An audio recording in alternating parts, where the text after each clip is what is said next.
Hello and welcome. Today is Friday, May 15th, and we're continuing talking about nonfiction text. Last video, I talked about the reader aids that are present in nonfiction text, things like bold print, italic print, bulleted lists, pictures with captions, subheadings, and so forth. Today, I want to talk about the vocabulary that's present in nonfiction text. And I don't mean specific words, I mean the importance of understanding that vocabulary and ways to tackle it. Because vocabulary is very different from nonfiction to fiction and literature, right? Typically with literature, not understanding a word or two is not going to impact your overall understanding of the meaning. Instead, what happens is you can probably figure out a general idea of what the word means and keep going and get a pretty good understanding of what's being said. Now, with nonfiction text, that isn't always the case because, a lot of times that vocabulary consists of major concepts. And if you don't understand that vocabulary, it can really impede your understanding of those concepts. And it can start to cause you to have some issues fully grasping whatever that subject matter is. The other problem is that, with literature, the words that are in there are typically things that you would hear in day-to-day life, right? It might be a synonym for something that you've used before, right? The words you see are vocabulary words you've probably heard in your day-to-day conversations and maybe have a general idea of understanding. But with nonfiction, because they are typically technical terms, oftentimes they're not things that have any connection to your life. Most people in their day-to-day dealings don't hear things like mitosis or photosynthesis. They don't hear things relating to coup d'etats and so forth if we're going to history. So therefore, the vocabulary is a little bit farther removed from their daily life. And the third thing that's important to understand is that content-related vocabulary oftentimes is semantically related. And what I mean by that is that the vocabulary often relates to each other new vocabulary word. So meiosis and mitosis are related semantically, right? The topics are closely related. And if you understand one, you need to do that to understand the other, right? You have to have that connection. Whereas in literature, understanding, a vocabulary word that you've never come across in one paragraph isn't typically going to impede your understanding of a vocabulary word in another paragraph word, right?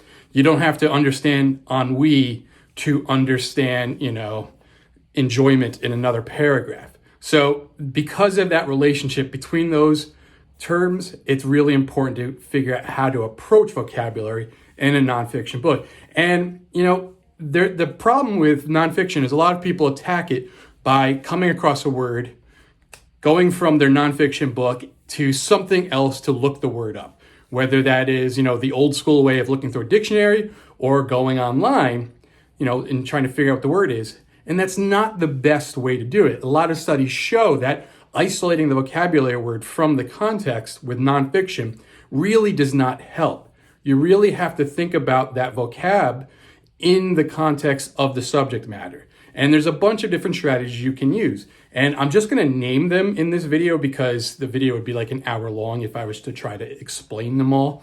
So I'm going to name them, and in the description at the bottom, I'll have links so that you can click on those and try them. Some of them are really great. I've used them in the past before for other concepts, for ELA actually, for things like symbolism and metaphor and synecdoche and such. But I think you should try them out, particularly for science. I think they work very well. So these are a couple of the things that I think would work well for nonfiction text. All right, so concept definition maps are a great way where you have the vocabulary term and you map out what it means. You have words that are related to it, right? So that's one concept definition map. The Frayer model, Frayer, that's another great one. Pre-reading predictions, something that is used a lot in ELA in a different way, is a great vocabulary strategy for nonfiction text.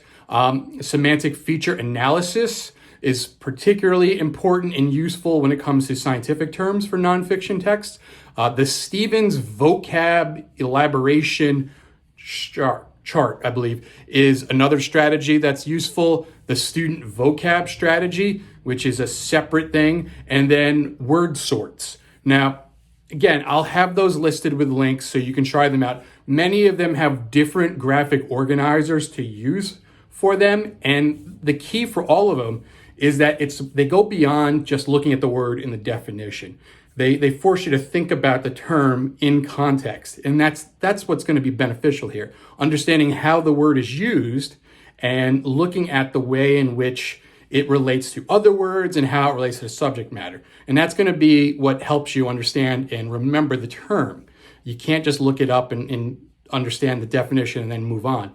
It's really about applying it to the subject matter and thinking about the context of it. So that's it for this. The next one is going to be about text structure, how nonfiction texts are typically arranged, and what you can get from understanding those different text structures. Because if you can identify the way it is organized, it'll help you start to understand how information is going to be presented to you, which will then make it easier for you to comprehend what's being read. All right, and that's it for today. I hope everyone's well. Be good.